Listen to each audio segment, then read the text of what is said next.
Hello friends, नई ऊर्जा के साथ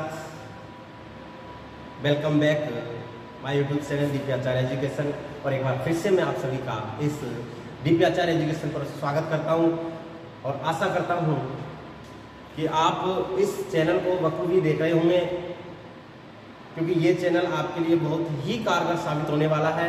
आज मैं आपको सबसे विशेष एक सबसे इम्पोर्टेंट बिंदु है, उस बिंदु पर आपके लिए चर्चा करने जा रहा हूं। और वो सबसे इम्पोर्टेंट है क्योंकि हर किसी एग्जाम में वो आता है, हर किसी प्रतियोगी परीक्षाओं में वो आता है, चाहे छोटी से छोटी एग्जाम हो, चाहे बीएसटीसी प्री एग्जाम हो या फिर आरएस की एग्जाम हो। हर किसी एग्जाम में वो जो है टॉपिक हर किसी एग्जाम में आता है। और वो टॉपिक का नाम है राजस्थान के लोक देवता। क्या नाम है? राजस्थान के लोक देवता। राजस्थान के लोक देवता। अब एक बात मैं आपसे पूछना चाह रहा हूँ दोस्तों कि राजस्थान के जो लोक देवता है, तो लोक देवता ही क्यों कहा है?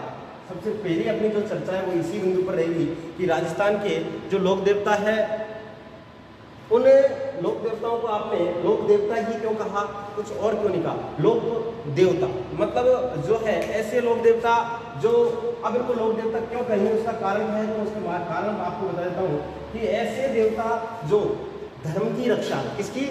जो धर्म की रक्षा, किसकी रक्षा? जिसने धर्म की रक्षा, जिसने किसी स्त्री विशेष की रक्षा की, किसी स्त्री विशेष की रक्षा की, जिसने अपने देश के खातिर बलिदान दिया, और इन सभी में से जिसने जो है जिसे धर्म कर दिया, या फिर किसी ने स्त्री की रक्षा की, या देश के खातिर अपने क्या कर दिए? प्राण न्यौछावर किए। क्या किए? प्राणों को न्यौछावर किया, वही दोस्तों क्या कहलाए? न्यौछावर किया, वही क्या कहलाए? लोक देवता। क्या कहलाए? लोक देवता। जिससे बाबूजी महाराज है, बाबूजी ने गायों की रक्षार्थ जो है क्या किया था? बलिदान किया था। किसी ने जो है स्त्री की रक्षार्थ बलिदान किया था, और किसी ने जो है देश के खातिर बलिदान किया। अब इन लोक देवताओं को पूजा क्यों जाता है? तो इनको इसलिए पूजा जाता है क्योंकि मैंने आपको बता रखा है, किसी ने धर्म की खातिर, किसी ने स्त्री की खातिर, और किसी ने देश के खातिर क्या किया था? बलिदान किया था। और कहीं कहीं पर इनको इसलिए पूजा जाता है क्योंकि इनकी जो अलौकिक शक्तियां थी, इनके अंदर क्या थी? अलौकिक शक्तियां थी। क्या थी? अलौकिक शक्तियां। अलौकिक शक्तियां थी इनके अंदर, ऐसी दिव्य दिव्य शक्तियां थी जिससे ये व्यक्तियों का क्या करते थे? उद्धार करते थे। और उस उद्धार के कारण ही कई व्यक्तियों ने इनको पूजना प्रारंभ कर दिया था। उसी उद्धार के कारण जो है कई व्यक्तियों ने इनको क्या कर दिया था? पूजना प्रारंभ कर दिया था। और जो है ये आज पूजे जाते हैं। क्या किए जाते हैं? पूजे जाते हैं। किस कारण? अलौकिक शक्तियों के कारण। किस कारण? अलौकिक शक्तियों के कारण। क्यों? अब मैं इस शक्ति बता देता हूँ, याद रखना। कहीं कहीं पर ये ज्योतिषी का काम करते हैं, कई कई ऐसे देवता है जो है ज्योतिषी का भी काम करते थे। कई कई ऐसे देवता है जो असाध्य रोगों के कार्य करते थे। जैसे किसी को कुछ रोग हो गया तो उस रोग को ठीक करते थे। क्या करते थे? ठीक करते थे। क्या करते थे? ठीक करते थे। और इसी कारण ये लोक देवता वर्तमान में पूजे जाते हैं। क्या? वर्तमान में इनको पूजा जाता है। अब लोक देवता जो है राजस्थान में कौन कौन से हैं, तो इनको तो अपन बाद में पढ़ेंगे। पहले अपन देखते हैं कि राजस्थान में लोक देवताओं को किन किन नामों से और किन किन हिसाब से जो है पूजा जाता है। जैसे राजस्थान के लोक देवता है, अब इन राजस्थान के लोक देवताओं को जो है अलग अलग इनकी अलग अलग विशेषताएं बताई जाती है। कैसे बताई जाती है? देखिए इधर भिन्न भिन्न स्थानों पर इनको भिन्न भिन्न नामों से भी जाना जाता है। कई कई स्थानों पर इनके जो स्थान है उन स्थानों का भी नाम चेंज है। जैसे कहीं पर इन लोक देवताओं का जो थान होता है उसे थान कहा जाता है, कहीं पर इनके स्थानों को वडेर कहा जाता है, तो कहीं पर जो इनके स्थानों को अलग अलग नामों पर, किसी पर इनके पगलिये पूजे जाते हैं, किसी पर क्या पूजे जाते हैं, तो सभी स्थानों को अलग अलग नामों से जाना जाता है। कहीं पर वडेर बोल देंगे, कहीं पर थान बोल देंगे, कहीं पर इनका स्थान ही बोल देंगे, कहीं पर इनको चबूतरा बना होता है तो उनको चबूतरा ही बोलते हैं। ऐसे अलग अलग नामों पर, अलग अलग जगहों पर अलग अलग नामों से इनको जानते हैं। जैसे अभी इनके स्थान देख लेते हैं। क्या? स्थान।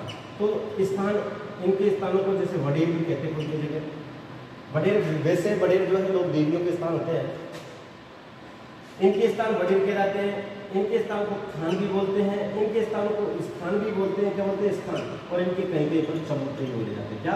चबूतरे बोले जाते हैं। अब पूछा जाता है कि राजस्थान में जो लोक देवता है, इन लोक देवताओं की जो ध्वजा होती है वो कैसी होती है? तो याद रखना, भिन्न भिन्न स्थानों पर भिन्न भिन्न की ध्वजाएं होती है। किसी लोक देवता की ध्वजा जो है पचरंगी होती है। कैसी होती है?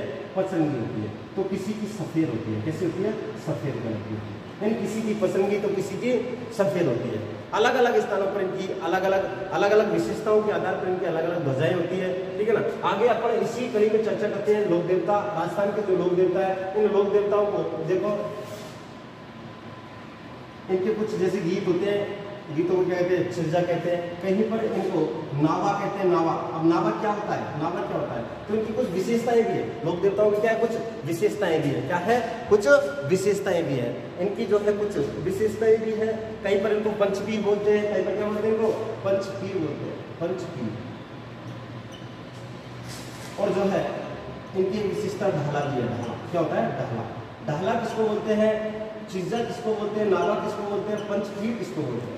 तो याद रखना, चिरजा बोलते हैं जब किसी लोक देवता की याद में कोई विशेष गीत गाया जाता है, विशेष आरती होती है, उस कपड़े को बोलते हैं चिरजा। क्या बोलते हैं? चिरजा। अब नावा क्या बोलते हैं? नावा क्या है? तो नावा याद रखना लोक देवताओं की विशेषता है। नावा क्या होता है? जो व्यक्ति जिस लोक देवता को मानता है, उस लोक देवता को वो मानता है और उसी लोक देवता की वो गले में क्या पहनता है? फोटो पहनता है, पिक्चर पहनता है। यानी फोटो गले में लटका के रखता है। उस गले की फोटो को यहाँ पे क्या बोलते हैं? नावा बोलते हैं। क्या बोलते हैं? नावा। अब होती है ढाला। तो ढाला क्या होती है? ये ढाला। ढाला सबसे इंपॉर्टेंट शब्द आपके लिए। ढाला क्या होता है? ये ढाला होता है 7 देवियों का एक समूह होता है। क्या होता है? 7 देवियों का समूह हमारे यहाँ पर क्या कहलाता है? 7 देवियों का एक समूह होता है। उस 7 देवियों के समूह को क्या बोलते हैं? समूह को क्या बोलेंगे? पर ढाला बोलेंगे। क्या बोलेंगे? ढाला बोलते हैं। क्या बोलते हैं? आगे चलते हैं पर। तो आगे पंचपीर, सबसे इंपॉर्टेंट जो शब्द है वो है पंचपीर। राजस्थान में पंचपीर कौन कौन से हैं? तो राजस्थान में 5 पंचपीर है और 5 लोक देवताओं को मिलाकर जिनकी ख्याति प्राप्त लोक देवता है, वो लोक देवताओं को जो है 5 पीरों के नाम से जानते हैं। और वो पंचपीर में आगे जो है आपको इसी वीडियो की नेक्स्ट कड़ी में आपको बताऊंगा। ठीक है ना। लेकिन राजस्थान में अपने एक और सबसे इंपॉर्टेंट लोक देवताओं के बारे में पूछा जाता है। वो पूछा जाता है इनका एक समूह इनका एक ग्रुप है, और वो ग्रुप मतलब एक समूह है। उस समूह के बारे में भी इसमें पूछा जाता है। जैसे भाई बहन की जोड़ी, भाई बहन की जोड़ी, भाई बहन की जोड़ी कौन सी है? तो याद रखना, जीण तो भाई है, सॉरी जीण माता और जो है आर्शना, और आर्शना, जीण माता और आर्शना दोनों क्या है? भाई बहन। कहीं पे पूछा जाता है कि राजस्थान में चाचा और भतीजा, चाचा और भतीजा, क्या? चाचा और भतीजा। जैसे चाचा और भतीजा है डूंगजी और जवार जी। क्या? डूंगजी और जवार जी है कि नहीं? डूंगजी और जवार जी, डूंगजी और जवार जी। ठीक है ना। एक आता है, आप जब पाबूजी पढ़ोगे, पाबूजी, अब पाबूजी के भतीजे का नाम आप बताओगे, पाबूजी, पाबूजी के भतीजे का नाम मैंने भी आपके वीडियो डाल रखा है, उस वीडियो में दे भी रखा है पाबूजी के भतीजे का नाम। ठीक है ना। आगे अपन चलते हैं। तो पिता और पुत्र की जोड़ी, पिता और पुत्र की जोड़ी, क्या? पिता और पुत्र की जोड़ी। तो पिता और पुत्र की सबसे इंपॉर्टेंट जोड़ी कौन सी है? गोगा जी और केसरिया जी। कौन? केसरिया, गोगा जी और केसरिया जी। ठीक है, गोगा जी और केसरिया। आगे चलते हैं पर नेक्स्ट। तो जो है पति और पत्नी की जोड़ी भी पूछी जाती है। पति व पत्नी, पति व पत्नी, पति और पत्नी की जोड़ी भी इसमें पूछी जाती है। पति और पत्नी की एक जोड़ी है और वो जोड़ी बहुत ही इंपॉर्टेंट है। मल्लीनाथ जी और रूपाली, मल्लीनाथ जी और रूपाली, मल्लीनाथ जी और रूपाली। कई बार सुना होगा आपने मल्लीनाथ जी और रूपाली के बारे में। ये वही रूप है दोस्तों जिसे हम बरसात की देवी भी बोलते हैं। क्या बोलते हैं? बरसात की देवी, बरसात की देवी भी इसको अपन बोलते हैं, बरसात की देवी भी इसको अपन बोलते हैं। ठीक है। जैसे भाई बहन, तो भाई बहन जीण माता और आर्शना, चाचा और भतीजा डूंगजी और जवार जी, और पाबूजी का एक भतीजा है जिसे अपन बहुत ही इंपॉर्टेंट नाम से जानते हैं। कहीं पर उसको रूपनाथ, मैं इसका मूल नाम आप बताओगे, जैसे इसको कहीं पर रूपनाथ, जैसे पश्चिम बंगाल साइड जाएंगे इसको रूपनाथ बोलते हैं, लेकिन मैं इसका पूरा नाम नहीं बताऊंगा, इसका मूल नाम आप बताओ। ठीक है ना। हाँ, ये जरूर बता देता हूँ कि ये बूढ़ो जी के पुत्र थे। कौन थे? बूढ़ो जी के पुत्र थे। और बूढ़ो जी और केसरिया जी, केसर, इनसे जो है पुत्र प्राप्त हुआ और उस पुत्र का नाम भी रूपनाथ था। लेकिन इस रूपनाथ का मूल नाम क्या है? मूल नाम आप बताओगे कमेंट बॉक्स में डाल करके, ठीक है। पिता और पुत्र की जोड़ी गोगा और केसरिया जी की है। एक और सबसे इंपॉर्टेंट जोड़ी है वो है मौसेरे भाइयों की जोड़ी। क्या? मौसेरे भाइयों की जोड़ी। क्या? मौसेरे भाइयों की जोड़ी, मौसेरे भाइयों की जोड़ी। अब ये मौसेरे भाइयों की जोड़ी कौन सी है? तो ये मौसेरे भाइयों की जोड़ी कौन सी है? सबसे इंपॉर्टेंट जोड़ी है, कई बार आपका आता है रामदेव जी, पापू अलगू रामदेव मंगलिया मेहा, तो कौन सी? अलगू जी। अरे जब रामदेव जी की कहानी अपना पढ़ते हैं उसमें अलगू जी का एक स्थान आता है बहुत ही शानदार, और उसके बारे में बहुत ही अच्छे तरीके से अपन पढ़ते हैं, और वो है रामदेव जी और अलगू जी, ठीक है। इसी के साथ अपन आगे नेक्स्ट पढ़ते हैं। तो राजस्थान में सबसे इंपॉर्टेंट क्या है? पंचपीठ। अब मैं इनको एक एक करके लिख जरूर देता हूँ ताकि आप लिखना। जैसे चिरचा कहते हैं किसी को, चिरजा, चिरजा, चिरजा, चिरजा। किसी लोक देवी व देवता, लोक देवी व देवता की आरती या गीत, आरती या गीत। और इसमें सबसे इंपॉर्टेंट आपके लिए क्या है? पंचपीठ। नावा कहते हैं, नावा, नावा, ये नावा अपन बोलते हैं किसी लोक देवता की, किसी लोक देवता की फोटो बनाकर गले में पहने, गले में पहने, ये क्या है? नावा। एक और इसमें दे रखा है ढाला, एक होता है ढाला शब्द। ढाला शब्द भी सबसे इंपॉर्टेंट शब्द है। ये ढाला होता है 7 देवियों का, 7 देवियों का समूह। क्या? 7 देवियों का समूह क्या कहलाता है? ढाला कहलाता है। 7 देवियों का जो समूह है वो ढाला होता है। आगे चलते पंचपीर। अब सबसे इंपॉर्टेंट हमारे लिए जो है वो तो वो कौन है?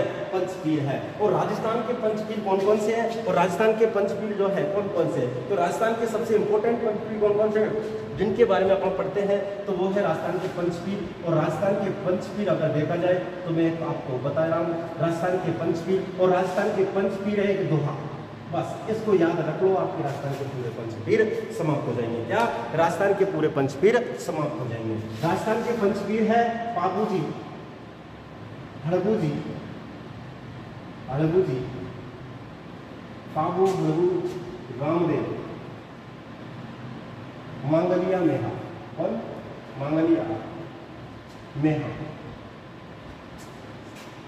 5 पीर पदार्थ, 5 पीर पधार जो